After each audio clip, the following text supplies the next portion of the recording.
Kingfisher airlines से जुड़े ऋण मामले में लंबे समय से फरार चल रहे उद्योगपति विजय माल्या ने इन्फोर्समेंट डायरेक्टरेट और बैंकों पर गंभीर आरोप लगाए। उन्होंने दावा किया है कि बैंकों और ईडी ने उनके ऊपर बकाया 6,203 करोड़ रुपए की तुलना में 14,131.60 करोड़ की वसूली की है, जो बकाया राशि से 2 गुने से भी अधिक है। मंगलवार को ही संसद के पटल में देश की वित्त मंत्री ने बताया था कि ईडी ने आर्थिक अपराधियों से 22,280 करोड़ रुपए की संपत्तियां जो हैं जब्त की हैं। इनमें विजय माल्या से 14,131 करोड़ रुपए और नीरव मोदी से 1,052 करोड़ रुपए की संपत्तियां शामिल थी। अब क्या है पूरी खबर? विजय माल्या को इस पूरे मामले को लेकर सोशल मीडिया एक्स पर पोस्ट क्यों करना पड़ा? पूरा मामला क्या है? विजय माल्या पर फाइनेंशियल एक्शन टास्क फोर्स की रिपोर्ट क्या कहती है? बताएंगे सब कुछ आज के इस डिटेल रिपोर्ट में। नमस्कार, आप देख रहे हैं मनी 9 और मैं हूं आपके साथ विशाल शर्मा। सबसे पहले सोशल मीडिया एक्स पर विजय माल्या ने क्या कहा, इससे कहानी की शुरुआत करते हैं।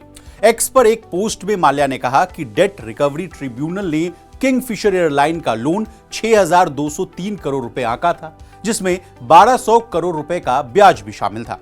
वित्त मंत्री ने संसद में घोषणा की कि ईडी के माध्यम से बैंकों ने 6,203 करोड़ रुपए के बदले 14,131 करोड़ रुपए की वसूली की और मैं अभी भी एक आर्थिक अपराधी हूं। इसके अलावा विजय माल्या ने कहा कि जब तक ईडी और बैंक कानूनी रूप से यह साबित नहीं कर सकते कि उन्होंने 2 गुने से अधिक लोन रिकवर कैसे किया, मैं राहत का हकदार हूं, जिसके लिए मैं लगातार कोशिश करता रहूंगा।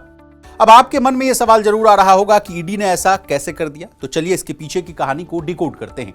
फाइनेंशियल एक्शन टास्क फोर्स यानी FATF की रिपोर्ट के मुताबिक साल 2015 और 16 में माल्या के खिलाफ कई मामले दर्ज किए गए थे। आरोप लगाया गया था कि लोन हासिल करके बैंक के नेतृत्व वाले कंसोर्टियम को धोखा देने के लिए उनके द्वारा आपराधिक साजिश रची गई थी। इस रकम को शेल कंपनियों का इस्तेमाल करके भारत और विदेशों में निकाला गया। ईडी ने 11,290 करोड़ की आपराधिक इनकम की पहचान की, जिसमें से 5,040 करोड़ रुपए को 2016 में अंतिम कुर्की आदेशों के माध्यम से जब्त किया गया था। उसी साल माल्या को भारत से फरार होने के लिए भी अपराधी जो है घोषित किया गया था। CRPC की धारा 83 के तहत 1,690 करोड़ रुपए की संपत्ति भी जब्त की गई थी, जिसमें बिना किसी प्रत्यक्ष अपराध से जुड़े संबंध स्थापित किए। 2016 और 2020 के बीच ईडी ने 8 देशों को लेटर रोगेटरी जारी किया। ये एक तरह से विदेशी सहायता के लिए एक न्यायिक अनुरोध होता है। इन कोशिशों के कारण विभिन्न संपत्तियों को जब्त किया गया, जिसमें फ्रांस में 1.6 मिलियन यूरो मूल्य की संपत्ति और भारत और विदेशों में अन्य संपत्तियों के नाम शामिल थे। अब कौन है विजय माल्या? इनकी भी कुंडली खंगाल लेते हैं।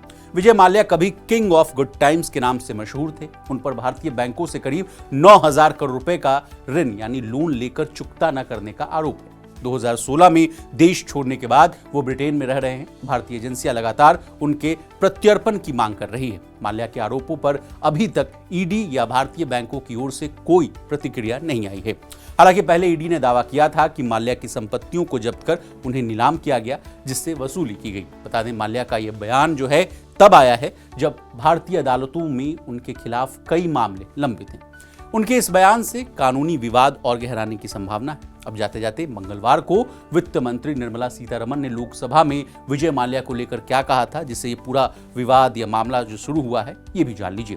देखिए, मंगलवार को वित्त मंत्री निर्मला सीतारमण ने लोकसभा में बताया कि प्रवर्तन निर्देशालय ने आर्थिक अपराधियों से 22,280 करोड़ रुपए की संपत्तियां जब्त की हैं। इसमें विजय माल्या से 14,131 करोड़ रुपए और नीरव मोदी से 1,052 करोड़ रुपए की संपत्तियां जो है शामिल हैं। मंगलवार को ही लोकसभा में वित्त मंत्री सीतारमण ने यह भी बताया कि इन संपत्तियों को सफलतापूर्वक पब्लिक सेक्टर बैंकों को वापस कर दिया गया है। ये वसूली उन मामलों में की गई जिनमें बड़े आर्थिक घोटाले शामिल हैं, जैसे कि विजय माल्या और नीरव मोदी के मामले के अलावा नेशनल स्पॉट एक्सचेंज लिमिटेड यानी NSCL और रोज वैली जैसे घोटालों के नाम शामिल हैं। अब हमने आपको विजय माल्या, इनसे जुड़ी तमाम जानकारियों से आपको अपडेट कर दिया है। आपको हमारी ये डिटेल रिपोर्ट कैसी लगी कमेंट करके जरूर बताइएगा। इसी तरह बिजनेस जगत से जुड़ी तमाम ताजा तरीन खबरों के लिए बने रहिए हमारे साथ और देखते रहिए मनी 9।